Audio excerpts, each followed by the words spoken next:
예술과 유희적인 하나님, 이 키포인트가 유희적이라는 표현이에요. 유희적인 표현. 하나님께서 유희적이다. 이 말은 뭐냐면 제가 그런 말씀을 여러분께 몇 번 드린 적이 있는데 하나님께서 유머 감각이 있으시다는 거예요. 우리 예술가가 이것들을 놓치면 안 된다고 생각합니다. 우리가 너무 엄숙한 하나님, 또 이제 하나님께 우리가 경외가 뭐예요? 그 외자가 이제 두려워한다는 의미도 있잖아요. 그러니까 우리가 하나님을 경외한다. 이런, 그리고 엄숙하고 거룩하시고 또 이런 부분이 있기 때문에 우리가 그 부분만 강조하실 수 있는데 예술가적 관점으로는 하나님께서는 언제든 유희적이시다. 그럼 이게 신성 모독적인 발언일까요? 아니에요. 왜 아니죠? 우리의 모든 감정과 우리의 모든 감정의 출처는 어디시라고요? 하나님이시라고요. 우리의 유머 감각도 하나님께서 선사해 주셨고 하나님의 속성 중에서도 유희적인 부분이 있다는 겁니다. 그러니까 우리가 이제 예술가로서는 이러한 부분들도 여러분들이 함께 보셔야 여러분들의 예술적인 제가 요즘에 이런 표현을 자주 하는데 입사각이 넓어질 수 있다. 이 말씀을 드립니다.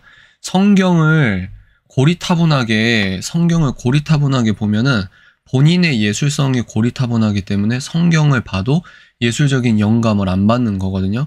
근데 유희적인 하나님, 그리고 이 성경을 입체적으로 우리가 보게 되다 보면은 얼마나 많은 굉장히 무궁무진한 예술적 영감을 받을 수 있는 책이 어디다? 성경이다.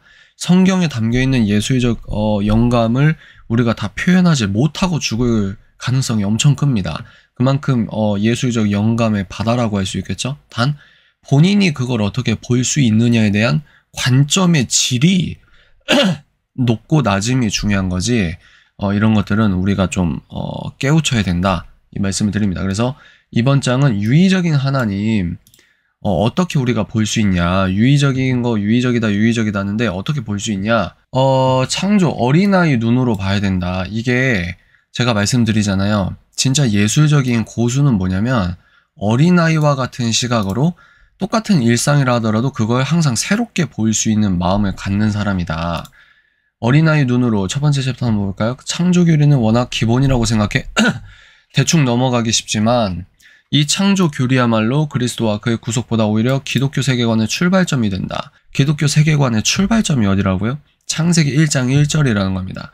창조 교리를 내가 아멘으로 믿을 수 있어야 돼요. 그게 기독교 세계관의 온전한 출발이다. 워낙 켈빈 지어벨트가 했던 말을 유의미한 부분이라서 한번 볼까요?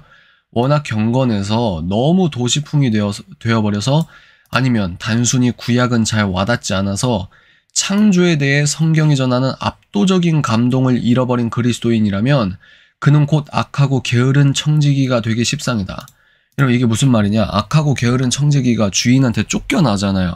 크리스천이 아니라고, 잘못된 크리스천이고 예수님께서 거절하시고 쫓아내잖아요. 그 말은 뭐냐? 여러분들이 창세기를 읽을 때 아니면 크리스천으로서 하나님께서 이 모든 만물을 만드셨는데 창조에 대해 성경이 전하는 뭐예요? 압도적인 감동을 잃어버린 상태라면 여러분들은 시간이 지나면 지날수록 메마른 크리스천, 즉 예수님께서 쫓아내는 악하고 게으른 종이 되기가 십상이다. 이 굉장히 뜨거운 채찍이라고 생각합니다. 뭐요? 내가 예술가로서 살아갈 때 다른 거 어떤 예술적 감흥을 받기 위해서 어디 가고 뭘 보고 뭘 듣고 근데 나도 모르게 은연중에 창세기는 그냥 고리타분하거나 창세적인 그래 뭐 아멘 정말 훌륭하지 이 땅을 만드신 하나님 정말 대단하시지 이런 식으로 느끼면서도 어디 갤러리에서는 와 예술적 영감 어디 공연 예술에서는 오 예술적 영감 어떤 아티스트의 뮤직비디오나 아티스트의 앨범이나 오 진짜 직접적인 영감 여러분들의 밸런스가 뭐 한두 번은 그럴 수 있다 하더라도 대전제 자체에 대한 창세기에 대한 영감과 감격과 감동이 내가 등한시하거나 우선순위가 확실하게 현대 미술이나 예술 쪽에 경도돼서 여기서만 예술적 에너지를 감탄하고 경탄하거나 이러면은 여러분은 잘못된 크리스천이라는 거예요. 인정하기 싫으시겠지만 지금 우리 그런 분들이 계시다면 지금 그 영적 상태는 교만한 상태라는 겁니다. 제대로 된 상태가 아니라는 거예요. 세속적이라는 거죠. 이게 우리가 깨달아야 될 게 뭐냐면 나는 세속적이야. 아멘, 나는 회개해야지.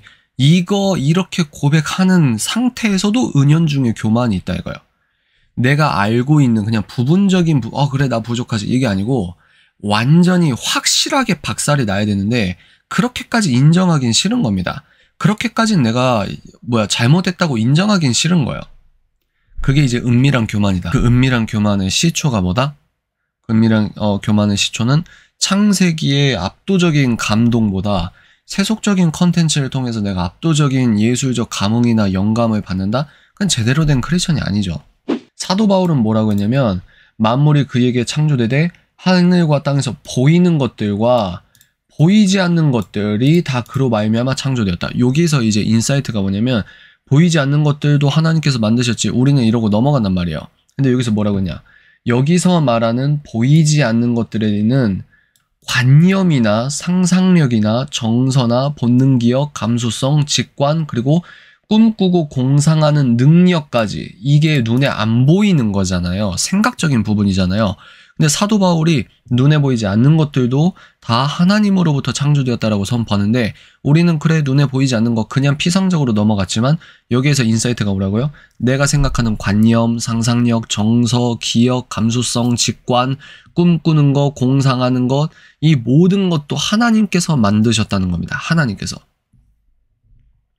그 모든 영역이 포함된다는 것은 주목할 만하다. 그리고 그러한 것들 역시 창조주가 만드셨으며 뭐요? 좋다고 선언하셨다.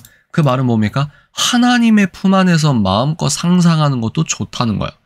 하나님께서 이 피조세계를 만드시고 심히 아름답다, 좋다 이렇게 말씀하신 것처럼 눈에 보이지 않는 것도 그분께서 만드셨단 말이에요. 우리가 마음껏 상상하고 물론 성경적 테두리 안에서요. 그죠? 마음껏 상상하고 직관력을 기르고 또 관념적인 것들을 어떤 성경적 이념적인 것들을 배우고 기독교 철학적인 것도 배우고 눈에 보이지 않는 우리들의 정신세계가 마음껏 펼쳐가는 것도 물론 성경적 테두리 아니지만 하나님께서 뭐라고 선언하신다고요? 좋다고 선언하신다. 하물며 예술적으로 여러분들이 고민하시고 하나님의 영광을 위해서 이러저러한 창조 활동을 하는데 그게 얼마나 하나님께서 기뻐하시겠습니까? 왜? 그런 정신적 활동도 주께서 창조하셨고 주께서 좋다고 이미 선포를 하셨다는 거예요. 하나님은 일단 째깍거리게 만들어 놓으면 저 혼자 잘도 가는 시계처럼 우리를 만들지도 또 그렇게 내버려 두시지도 않는다. 이게 기가 막힌 표현이라고 생각합니다. 하나님은 창조의 전 영역에서 생명 있는 모든 것들의 삶의 진행에 지속적으로 능동적으로 관여하신다. 그러니까 하나님께서는 시계 하나 만들고 째깍째깍 알아서 가니까 오케이 그렇게 그냥 놔두는 게 아니라 어떻게 해요? 우리를 창조하시고 오늘도 내일도 지속적이고 매우 능동적으로 우리 삶에 관여하신다는 거예요. 굉장히 멋있는 거 아닙니까? 그러니까 우리가 오바마가 아니고 바이든이 대통령이고 또 누가 대통령이고 능력 있는 사람, 유명한 사람, 진짜 내가 멋있다고 생각하는 사람이 나랑 하루 내내 같이 따라다니면서 멘토링 해준다고 생각해보세요. 얼마나 감사합니까? 근데 이 세상을 만드신 창조주께서 내 삶을 직접적으로, 지속적으로, 능동적으로 관여를 하신다는 거예요. 엄청난 특혜입니다. 또한 성경기사에서 볼 수 있듯 하나님이 당신의 백성들과 지속적으로 관계하시며 그들이 점점 그의 본질을 잘 알아가도록 하실 때 그들의 주의를 끌기 위해 종종 아주 창조적인 방법들을 사용하신다는 것 또한 주목할 만하다. 이거는 무슨 말이냐? 하나님께서 자신의 뜻을 내보이실 때는 매우 창조적인 방식으로 표현을 한다는 거예요. 이 책에 보시면은 여기 보시면은 보이세요? 인테리어 디자인으로 말씀하시고요. 의복으로 말씀하시고요. 음악으로 말씀하시고 노래로 말씀하시고 기념비로 말씀하시고 건축으로 말씀하시고 시로서 말씀하시고 예언을 수행을 통해서 말씀하신다. 이게 뭐죠? 그들의 주의를 끌기 위해 하나님께서는 그의 본질을 잘 알아가도록 아주 창조적인 방법들을 사용하신다는 거예요. 이렇게 창조적인 방식을 사용한다는 겁니다. 예술가 중에 예술가가 누구십니까? 하나님뿐이시라는 거예요. 몽상가와 실천가, 문화란 말이 문화가 뭘까요? 문명적으로 개화된 상태를 통칭하는 포괄적 용어다. 이건 다 느낌 아시죠? 근데 좋은 책을 읽고 좋은 영화를 보고 나이프와 포크 사용법을 알고 식당에서 냅킨 달라고 종업원에게 소리치지 않는 것 따위가 전부는 아니다. 그러니까 매너, 뭐 영화, 좋은 영화, 뭐 콘서트 가고 이게 문화가 다가 아니다. 진짜 문화는 뭐냐? 그보다는 우리에게 주어진 이 세상을 잘 보존하고 향상시키고 진보시키기 위한 책임 수행과 관련된 말이다. 이 엄청난 표현이라고 생각합니다. 다시 문화가 뭐냐? 문화가 뭐냐? 우리에게 주어진 이 세상을 잘 보존하고 향상시키고 진보시키기 위한 책임 수행과 관련된 말이 뭐라고요? 문화다. 문화, 진보라니 그렇다. 여기에서 제가 밴드에서 올려드리면서 우리가 오늘 배울 내용의 핵심 내용이라고 제가 말씀드렸죠. 한번 쭉 읽어보겠습니다. 하나님이 우리에게 대리석을 주셨을 때는 기가 막힌 표현이라고 생각합니다. 상상력과 과단성이라는 눈에 보이지 않는 재능이 결합되어 아까 사도 바울의 말씀을 통해서 사도 바울이 썼던 그 성경 말씀을 통해서 우리가 뭘 알았죠? 눈에 보이지 않는 것도 하나님께서 창조하셨다. 눈에 보이지 않는 것 중에 뭐가 있습니까? 관념, 상상력, 여기서 표현하는 과단성, 뭐 어떤 개념, 뭐 또 뭐가 있을까요? 직관, 감정, 눈에 보이지 않는 것도 하나님께서 창조하셨다. 우리가 그 하나님께서 창조하신 눈에 보이지 않는 것들을 통해서 뭡니까? 대리석을 주셨을 때는 그런 능력을 통해서 미켈란젤로가 다비드상을 만들었잖아요. 하나님께서는 그걸 다비드상이 나올 줄을 아셨다라고 얘기하고 있습니다. 양의 창자가 왜 갑자기 나오냐면 각종 현악기의 줄로 쓰인다고 합니다. 양의 창자와 말총, 나무를 만드실 때 하나님께서 그걸 만드셨잖아요. 그러면 인간의 천재성이 그것들로 비발디의 사계를 탄생시킬 줄 아셨던 거고 기가 막힌 표현입니다. 코코넛 꼬투리도 인간의 호기심이 초콜릿이라는 것을 만들어낼 줄 알고 만드셨고 빵에 쓰는 검은 곰팡이도 인간의 추리력이 눈에 안 보이죠. 인간의 능력인데 이것도 하나님께서 만드셨고 우리에게 주신 거예요. 하나님의 형상이죠. 인간의 추리력과 지식욕이 어느 날 페니실린을 발명할 줄 알고 만드신 것이다. 뭐요? 빵에 쓰는 검은 곰팡이조차도. 이렇듯 한 사물의 형질 변경을 착상하고 그것을 현실화할 수 있는 능력이 우리에게 없다면 책임 있는 존재도 될 수 없을 것이다. 기가 막힌 표현입니다. 너무너무 중요한 표현이에요. 다시 사물의 형질을 변경하고 착상하고 그것을 현실화시킬 수 있는 능력이 우리에게 없다면 어떻게 우리가 책임 있는 존재가 될 수 있겠습니까?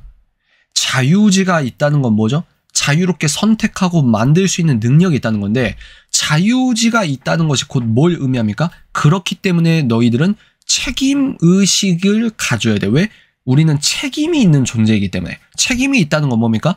선택을 자유롭게 하거나 창작을 자유롭게, 여기서 창작을 자유롭게 한다는 건 하나님의 바운더리 안에서의 창작이죠. 그죠? 우리가 순수하고 자유롭게 창작할 수 있고 선택할 수 있고 발명할 수 있고 없던 무정형의 것을 정형화된 것들로 지속적으로 만들면서 이 세상의 것을 경작하는 능력이 있다는 건 뭐냐? 책임 있는 존재라는 거예요. 순수하게 선택하고 창작할 수 있다는 것보다 그에 따른 책임을 너희들이 져야 되는 존재라는 겁니다. 우리의 창조성의 지표에 해당하는 것들, 즉 우리의 감각인식, 상상적 사유, 손재주 등은 땅을 경작하라는 과업을 위해 하나님께서 주신 뭐다? 도구다. 또한 그러한 것들은 단순히 우리의 즐거움을 위해 주신 선물이기도 하니 하나님께 감사하자. 이거는 비예술가분들은 이게 무슨 말인지 몰라요. 제가 그 C.S. 루이스의 기독교적 숙고에서 기독교적 문화 이 부분을 여러분께 말씀을 드리면서 뭐라고 했죠? 두 번째 선이 있다. 첫 번째 선이 있고 첫 번째 선은 기독교적 교리적인 선이죠. 그죠? 그리고 두 번째 선이 있다. 이 두 번째 선을 C.S. 루이스가 뭐라고 말합니까? 아침에 예를 들어 뭐 클래식 음악을 듣거나 뭐 재즈 음악을 듣거나 내가 커피 한잔 하면서 뭐랄까 성경을 읽거나 꼭 성경이 아니다 하더라도 예를 들어 뭐랄까 뭐 반지의 제왕이나 호빗이나 이런 소설을 읽거나 아침에 노래 듣고 커피 한잔 들으면서 음악을 감상하거나 이게 좋잖아요. 근데 C.S. 루이스는 거기에서 기독교 변증가가 거기서 뭐라고 말했냐면 우리의 그런 활동도 두 번째 선이다. 두 번째 선. 왜? 우리가 느끼는 이런 것들이 감정이 좋은 것이라고 하거든요. 사탄적인 미혹이 아니라는 겁니다. 물론 여기에서 이렇게 딱 단면적으로 설명하면 논박할 수 있는 내용이 많아요. 왜? C.S. 루이스는 그렇게 기독교인들이 교리적으로 논박할 수 있기 때문에 쭉 여러 가지 설명을 한 다음에 두 번째 선의 개념을 말했는데, 우리는 지금 그 책을 또 스토리텔링을 할 수 있는 시간은 아니기 때문에, 그렇구나. 여기에서 이제 같은 의미의 비슷한 의미로 말씀하고 있는 게 뭐냐면, 그러한 것들이 뭡니까? 땅을 경작하라는 과업을 통해서 우리가 우리의 도구로서 세상에서 없던 것들을 창작하잖아요. 근데 그거는 단순히 우리의 즐거움을 위해 하나님께서 주신 선물이라는 거예요. 우리가 순수하게 예술적으로 그런 것들을 즐겁다고 느끼는 것도 하나님께서 우리에게 주신 선물 중에 하나라는 겁니다. 이해가 되십니까? 그러니까 뭐 포르노를 보고 막 쾌락적으로 좋아하고 이거는 아니죠. 그건 아니죠. 그거는 우리들의 어떤 복음적 순수 즐거움이 아니라 원죄성에 의한 타락적 쾌락이죠. 근데 그것뿐만 아니라 우리가 본능적으로 알잖아요. 자연 경관을 보고 야 좋다, 이거 뭡니까? 자연 경관은 하나님께서 디자인의 능력으로, 하나님의 어떤 유의적인 능력, 그리고 예술적 능력으로 이 땅을 창작하셨단 말이에요. 나이아가라나 요즘에 지리산이라는 드라마 있잖아요. 지리산을 보거나 푸른 숲을 보거나 아름답다 느끼는 이 감정이 선하고 즐거운 범주라는 겁니다. 이런 얘기예요. 성경 기사는 계속해서 그 짧은 시간에 그토록 완벽한 에덴 동산에서 인류가 어떻게 미적 감각과 상상력을 동시에 소유하게 되었는지 말해준다.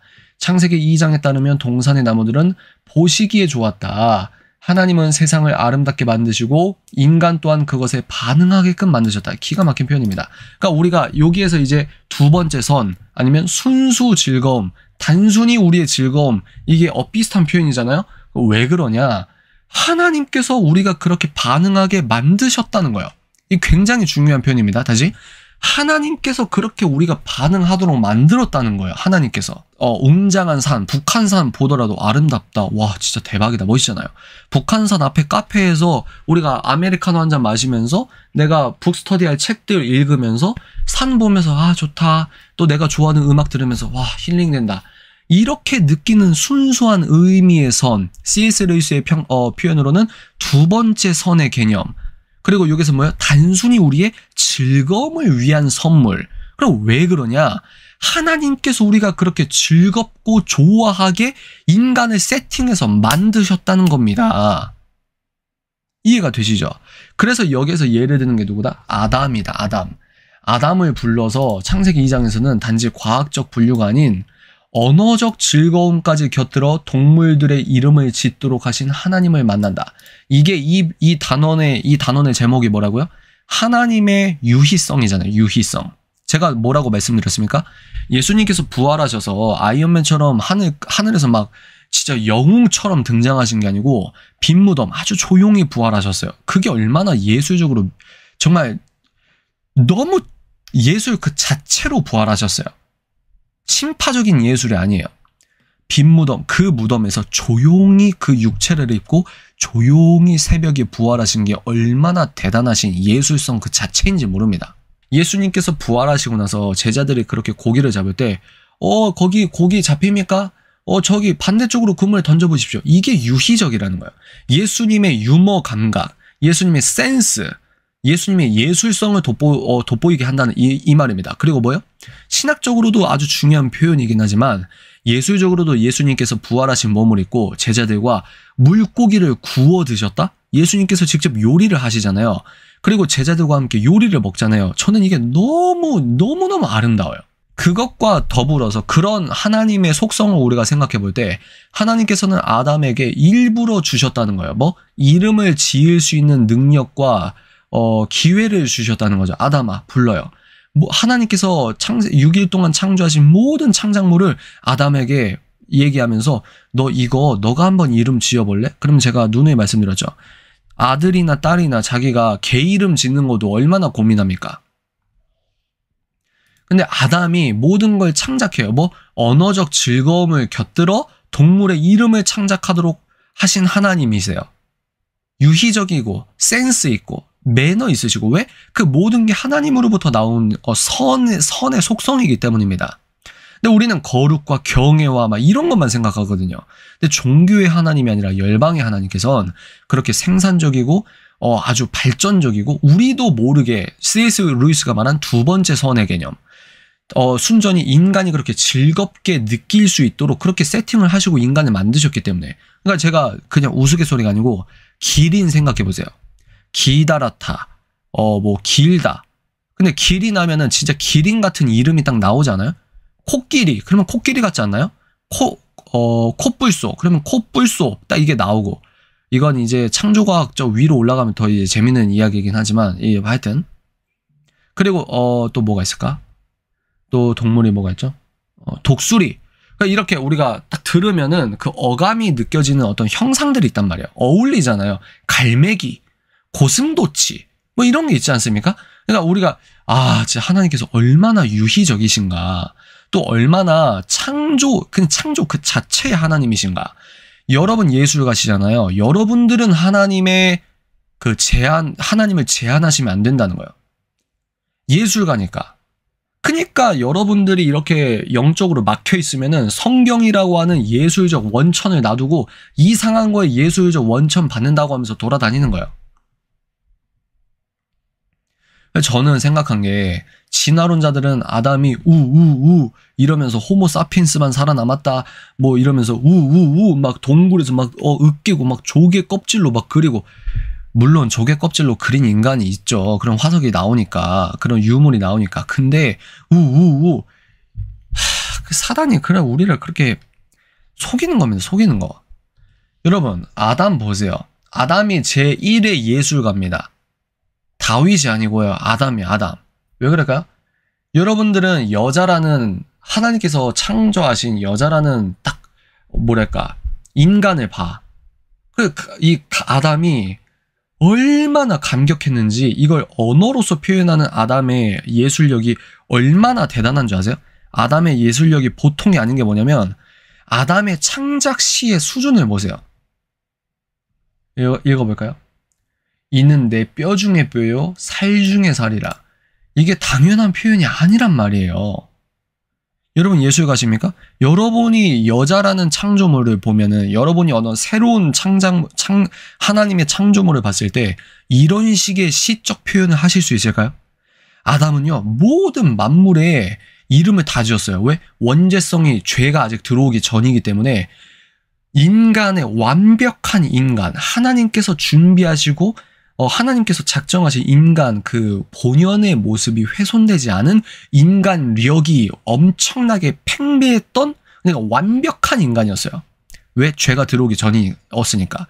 그러니까 우리는 개 이름 하나 짓는 것도, 아들, 딸 이름 하나 짓는 것도 몇 달이 걸리고 몇 시간이 걸리는데, 아담은 모든 생명체와 모든 창작물에, 하나님의 창작물에 이름을 지을 수 있을 만큼 장명 능력과 창작력이 뛰어났습니다. 왜? 죄가 들어왔기 전이기 때문에 하나님의 형상대로 지음받은 이 아담은 완벽한 제2의 창조자였거든요.